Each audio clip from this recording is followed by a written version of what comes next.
Guys, korang nak tahu tak sebenarnya kes rompakan dalam cerita Money Heist tu kisah benar? Hey bro, what's up guys? Welcome back to Nukilan Asas Studio. So, 3 September baru-baru ni Netflix series Money Heist part yang kelima, volume yang pertama dah pun keluar. So, aku sure semua orang yang dah tengok cerita tu, bila part ending dia, korang mesti macam, weh, asal lu macam ni, sedih baik, itulah, inilah kan. Tapi tak apalah, baru volume yang pertama, volume kedua bulan 12 nanti. Sabarlah ya, aku pun rasa juga apa yang kau rasa. Ya Allah, topi ni. Tapi hari ni aku bukan nak cerita pasal Money Heist ke apa ke, tak. Okay, bukan nak buat movie reaction ke, tak pun. Tapi aku nak cerita kat korang, salah satu daripada rompakan dalam cerita Money Heist tu, dia diupdatasi dari kisah benar. Nak tahu apa benda? Tengoklah video ni sampai habis kan. Tapi tengok-tengok gak, tekan dulu button subscribe, like, comment, share video ni, and hit notification bell button untuk dapatkan next update daripada Nukilan selepas ini. Okay, so teruskan support channel ni and bagi aku semangat sikit untuk buat lagi video untuk korang. Okay, tapi sebelum tu aku nak shout out sikit, thank you so much kepada Netflix Malaysia sebab dah bagi aku jumpsuit, topeng dengan kotak dan apa semua itulah, sempena dengan kempen keluarnya cerita Money Heist baru-baru ni kan. Aku memang suka gila and rare lah kan untuk aku. So thank you so much Netflix Malaysia, and jom kita mulakan dengan rompakan yang pertama. Let's go. Rompakan pertama ni tak payah nak pergi jauh. Benda ni berlaku dekat Malaysia, yang mana 31 Ogos 1994. Time tu Malaysia tengah sambut hari kemerdekaan yang ke-37. Geng ni dia dah rembat emas yang bernilai 12 juta ringgit dalam masa 20 minit. Bapak laju kan? Dah lah banyak. Masuk laju pula tu. Memang baik. Yelah, time tu kan merdeka kan. Kalau malam merdeka, korang faham je lah. Yang rempit satu hal, yang pergi booking apa tu, hotel budget dah satu hal. So pihak polis tak ada nak jaga semua tempat lah. Dia lagi suka ambush tempat-tempat yang hotspot orang katakan. So kejadian ni berlaku dekat airport Subang, yang mana satu tim digelar sebagai geng mamak dah menyamar jadi anggota polis time tu. Hei. Dah pandai mamak sekarang. Hei, nakal. Ingatkan pandai main order je. Pandai jadi polis, menyamar jadi polis, gembat emas 20 minit. Lu memang caya lah mamak kan.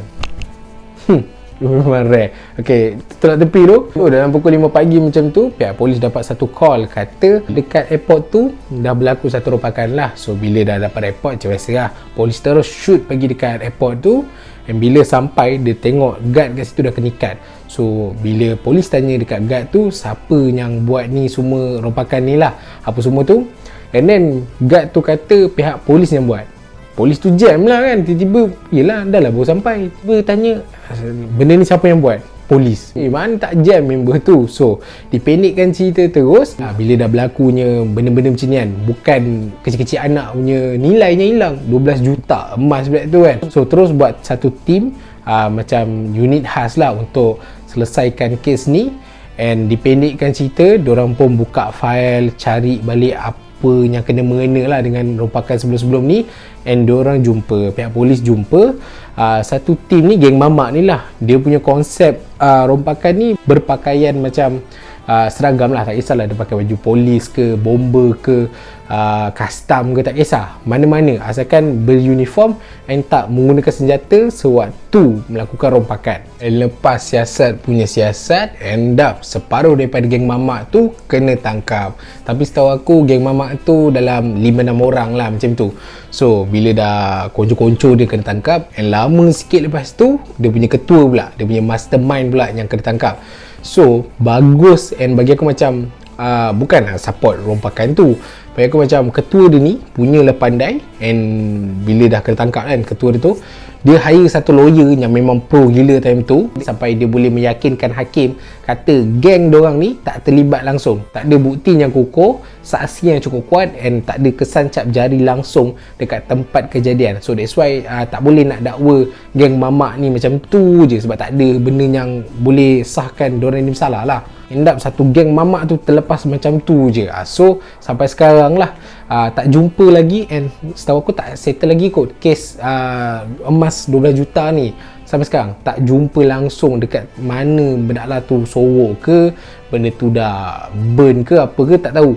So sampai sekarang tak jumpa. So in case lah kalau korang ni ada sifat menahu, tahu location emas tu kat mana, korang drop je komen, nanti kita boleh cari sama-sama, okey?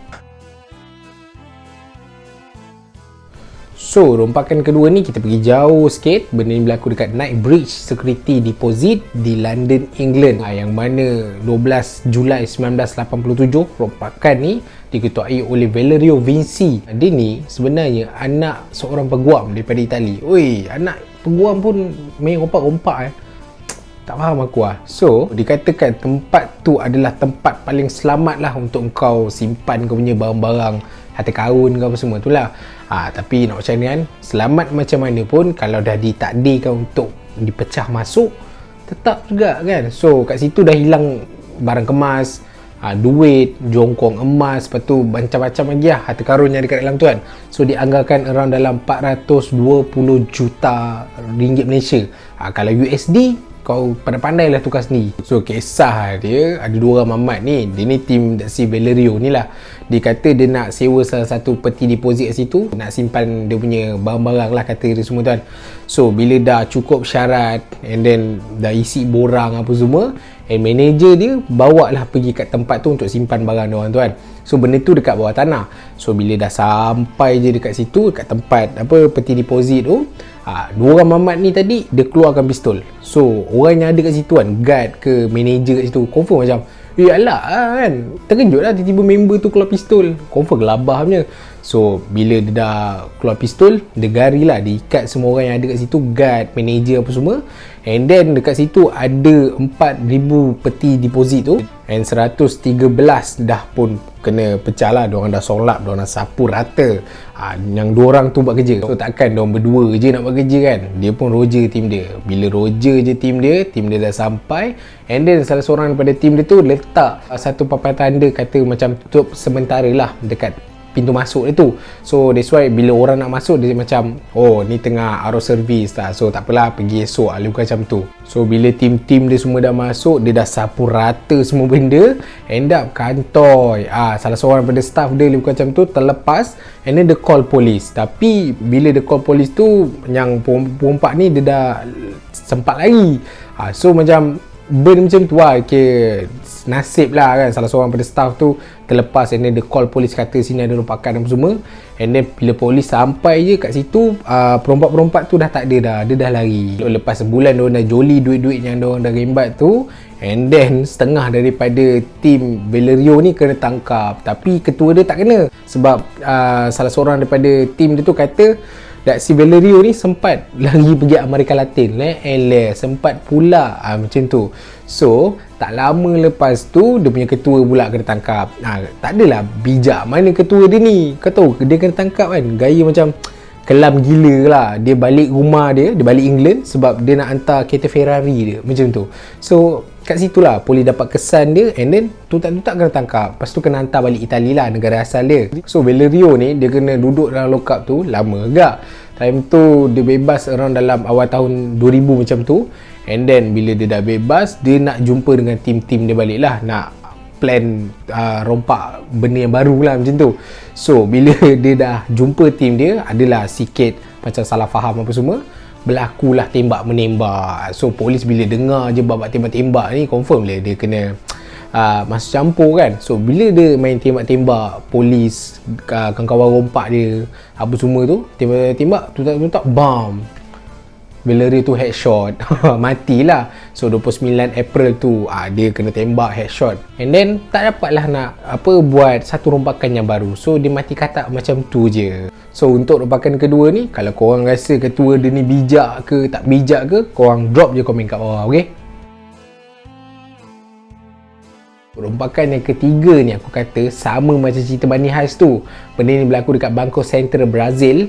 Yang kejadian ni jadi waktu hari Sabtu 6 Ogos 2005. Seramai 25 orang So dianggarkan around dalam 307 juta ringgit Malaysia and wang kertas seberat 3.5 tan. Ui, banyak tu boy. Duit tu satu hal lah, yang 307 tu satu hal. Lepas tu duit kertas yang diorang tak dapat kira lagi 3.5 tan. Banyak tu. Plan kali ni memang teliti gila sampai tak ada satu staff pun yang perasan bank diorang tu kena rompak. Sebab benda ni berlaku hari Sabtu kan, hari weekend. So, diorang perasan duit tu hilang waktu hari Isnin, hari bekerja. Baru diorang perasan yang, oh, bank diorang ni sebenarnya dah kena rompak. Rompakan ni, diorang pun ada juga diorang punya profesor diorang yang guide daripada luar. Nama dia Jeko.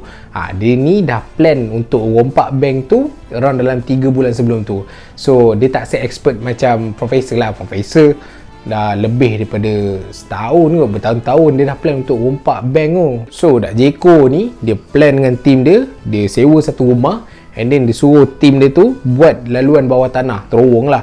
That's why korek daripada rumah sewa dia tu sampailah ke bank around dalam 78 meter macam tu.